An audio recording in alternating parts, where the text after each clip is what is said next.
Today's news. Fatulayev's appeal is rejected. Defense Committee demands immediate release of party leader Nemat Panaly.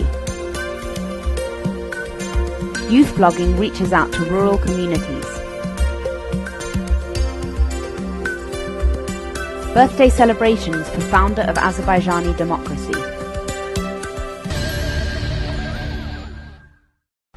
The Baku Appeals Court met today to hear the appeal filed by imprisoned journalist Enullah Fatulayev against the Sabail District Court decision on his lawsuit against the Baku General Prosecutor's Office.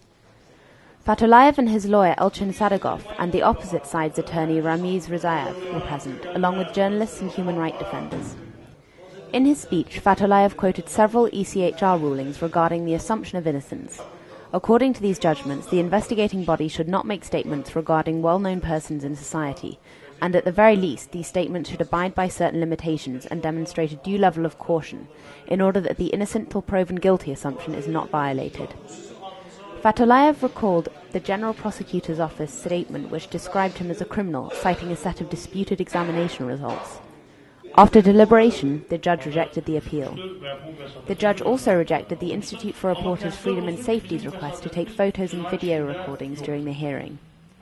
In 2007, Fatulayev, editor-in-chief of Realny Azerbaijan and Gundelek Azerbaijan newspapers, was sentenced to 8.5 years in jail for threatening terrorism, along with other charges. In July of this year, he was sentenced to an additional 2.5 years in prison by Garadag District Court, under charges of drug possession. The journalist's appeal against the decision was rejected.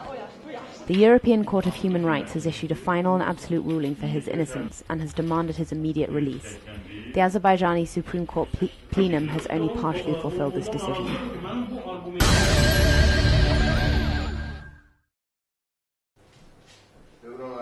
The Defense Committee for the director of the Azerbaijan National Statehood Party, Nemat Panaly, held a press conference today at the Institute for Reporters' Freedom and Safety. Committee Director Miralim Bahramov said that the charges brought against Panaly and his friend Faziliev are ungrounded and politically motivated.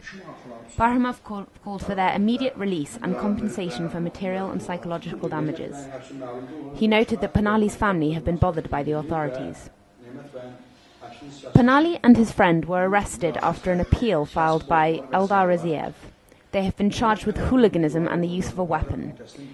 If found guilty, Panaly could face 5 years in prison. Panaly's supporters claim that the real reason behind his arrest is his journalistic activity.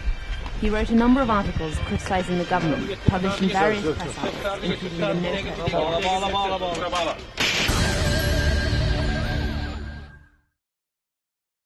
A group of youth organizations held a press conference today at the IRFS Press Center to discuss the results of a blogging project held in the rural areas of Azerbaijan. Representatives of the Free Person Human Rights Defense Society, Youth Club and Dalga Youth Movement were here. The project's goal was to develop a youth blogging culture in the regions.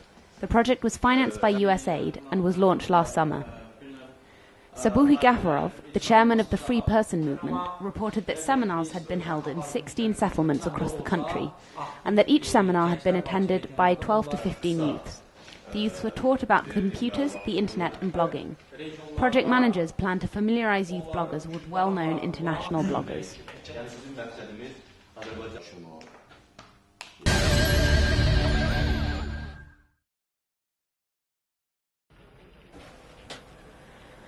Yesterday saw celebrations for the birthday of Mamad Amin Razulzadeh, the founder of the First Democratic Republic in the East. The Azerbaijan Democratic Republic was founded in 1918 by Razulzadeh and stood under his leadership until the Soviets arrived in 1920.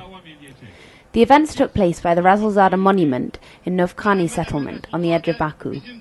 Head of Musavat Party Isa Gambar, chairman of the Azerbaijan Popular Front Party Ali Karimli, both gave speeches, along with a few other politicians.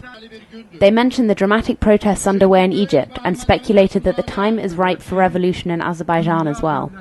The audience chanted slogans calling for the resignation of the incumbent regime.